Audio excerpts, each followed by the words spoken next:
Hello, ഇന്നാണെങ്കിൽ പച്ചരി നന്നായിട്ട് കുതിർത്ത് പൊടിച്ച് നമുക്ക് ഇലയപ്പം ഉണ്ടാക്കാം.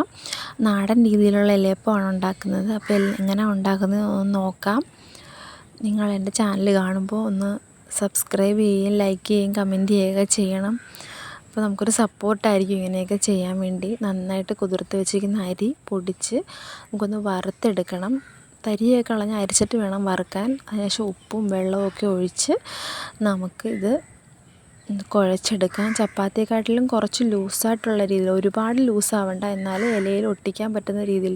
കൂടുതൽ ടൈറ്റായി കഴിഞ്ഞാൽ നമുക്കത് ഇലയിൽ ഒട്ടിക്കാൻ പാടായിരിക്കും.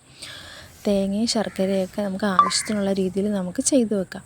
അതിനുശേഷം വട്ടയിലയാണ് നമ്മൾ ഉപയോഗിക്കുന്നത്. അപ്പോൾ നമ്മുടെ പറമ്പിൽ നമുക്ക് വട്ടയില കിട്ടുന്നുണ്ട്. അപ്പോൾ അങ്ങനെ വട്ടയില എടുക്കാൻ വേണ്ടി പോയതാണ്. ഇലയെല്ലാം പൊട്ടിച്ച് നമുക്ക് എടുക്കാവുന്നതാണ്. വട്ടയില ആകുമ്പോൾ കുറച്ചുകൂടെ കീറിപ്പോകാതൊക്കെ കിട്ടും. അതുകൊണ്ടാണ് വട്ടയില എടുക്കുന്നത്. നമ്മൾ വട്ടയില എടുക്കുമ്പോഴൊക്കെ സൂക്ഷിക്കണം. ഇതുപോലത്തുള്ള രീതിയിലുള്ള വേറെ പല ഇലകളുമൊക്കെ ഉണ്ട്. ഇതിനാകുമ്പോൾ ഒരു തണ്ടുണ്ട്, ചെറിയ ആ തണ്ട്, അതായത് റെഡ് കളറിലായിരിക്കും ആ തണ്ട്. അതിൻ്റെ ഇലകളിലൊക്കെ ചില നാരുകളൊക്കെ ഒരു റോസ് കളറിലൊക്കെ ആയിരിക്കും. അപ്പോൾ അത് നോക്കി വേണം നമ്മൾ വട്ടയില എടുക്കേണ്ടത്.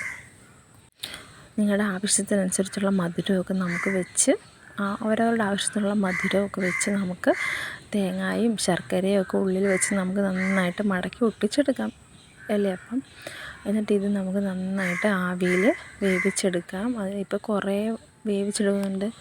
നമുക്കിന്ന് കുറേ പേർക്ക് കൊടുക്കാനുള്ളത് കൊണ്ട് നമ്മൾ നന്നായിട്ട് വേവിച്ചെടുക്കുന്നുണ്ട്. നന്നായിട്ട് ആവി വരുന്നവരെ വെയിറ്റ് ചെയ്യാം. ഏകദേശം ഒരു അരമണിക്കൂറോളം, 15 മിനിറ്റോളം കൂടിയ തീയിലും ബാക്കി 15 മിനിറ്റ് കുറഞ്ഞ തീയിലിട്ട് നമുക്ക് നന്നായിട്ട് വേവിച്ചെടുക്കാം. അടിപൊളിയായിട്ടുള്ള നല്ല 4 മണി പലഹാരത്തിന് ഏറ്റവും ബെസ്റ്റാണ് ഇലയപ്പം. അപ്പോൾ എല്ലാവരും ഒന്ന് ട്രൈ ചെയ്ത് നോക്കണം. ഈ ചാനലൊന്ന് സപ്പോർട്ട് ചെയ്യണം. ഈ വീഡിയോയ്ക്കൊക്കെ ഒന്ന് ലൈക്ക് ചെയ്യണം. അപ്പോൾ ഈ സപ്പോർട്ട് ചെയ്തവർക്ക് എല്ലാവർക്കും വളരെ നന്ദി. അപ്പോൾ എല്ലാവരും ഒന്ന് ട്രൈ ചെയ്ത് നോക്കിയിട്ട് അഭിപ്രായമൊക്കെ ഒന്ന് പറയണേ കമൻ്റായിട്ട്.